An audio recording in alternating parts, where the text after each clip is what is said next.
ہیں تو اپنے پروردگار کے نام کا ذکر کرو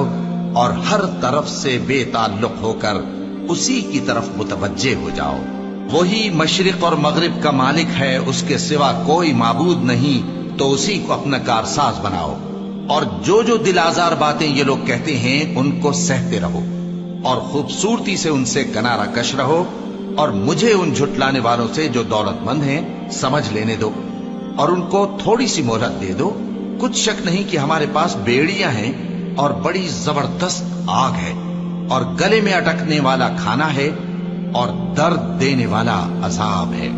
جس دن زمین اور پہاڑ کانپنے لگیں اور پہاڑ ایسے بھربھرے ہو جائیں گے جیسے ریت کے ٹیلے، اے اہل مکہ، جس طرح ہم نے فرعون کے پاس موسیٰ کو پیغمبر بنا کر بھیجا تھا، اسی طرح تمہارے پاس بھی محمد صلی اللہ علیہ وآلہ وسلم ایک رسول بھیجے ہیں جو تمہارے مقابلے